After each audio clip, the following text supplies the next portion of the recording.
and welcome to Psalm 131. This one comes right after Psalm 130, and because it's got that shared phrase, "O Israel, hope in the Lord," I kind of think maybe this is connected, deliberately placed alongside, maybe even originally one psalm, who knows, but it is a psalm of David. Now we've got an image that's going to come through in verses 1 and 2, an image that interestingly is still an image of darkness, but to me it feels like a progression. In Psalm 130 we had the darkness of the depths, crying out of the depths. If God doesn't offer forgiveness, we're hopeless, but he does, so we have hope. And therefore the second image, that waiting for the morning. It's dark, the enemies are out there, it's threatening as you're watching over the city, but morning is coming. And so there's that confidence that this is not forever. But here we've got another image of darkness, and it's one that's even less fearful, even less difficult to experience. O Lord, my heart is not lifted up. My eyes are not raised too high. I do not occupy myself with things too great and too marvelous for me. But I have calmed and quieted my soul like a weaned child with its mother. Like a weaned child is my soul within me. We've almost got a double line repeated again, like in the previous psalm, but there's a slight development in the second of the two lines here. But it does give us this repetition of like a weaned child.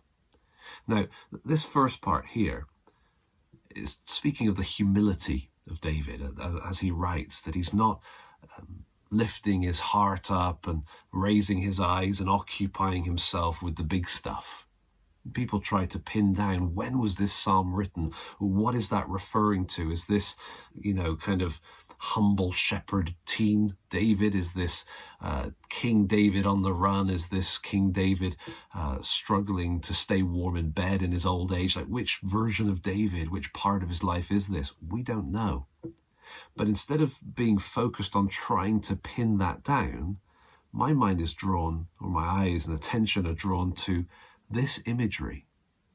After the out of the depths and watchmen waiting for the morning kind of imagery, now we've got a weaned child with its mother. What's a weaned child? A weaned child is one that is no longer nursing, no longer crying for food. Maybe this child is awake in the night, but held by its mother, the mother becomes a source of comfort, a source of security, safety.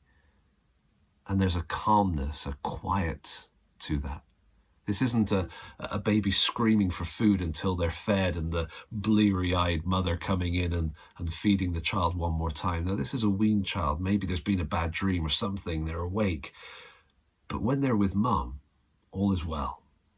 I've seen this over the years in our own house. There's a comforting power to the presence of mum giving a hug in the midst of the darkness. The first image of darkness was overwhelming. But once you realize that the Lord forgives, once you realize the steadfast love of the Lord giving forgiveness, that hopelessness gives way to hope. We saw that in Psalm 130, where the darkness is still dark, but there's anticipation of relief coming. But here it's dark and there's no need for mourning, because if I'm with mum, all is well. And if this is true, parent-child, of course, this is speaking of something far greater than that. It's speaking of believer with God. It's beautiful, isn't it, to think of that? That doesn't matter how dark things are, it doesn't matter how overwhelming things might be. I don't need to occupy myself with that. If I'm with him and if he's got me, then all is well. It is well with my soul. I have calmed and quieted my soul. Why? Because of the Lord. And so the declaration again in sort of shorthand form, O Israel, hope in the Lord from this time forth and forevermore. Put your trust in him. If he's got you, you don't need to stress about everything else. It is well with your soul. Psalm 131, just 3 verses, but so beautiful.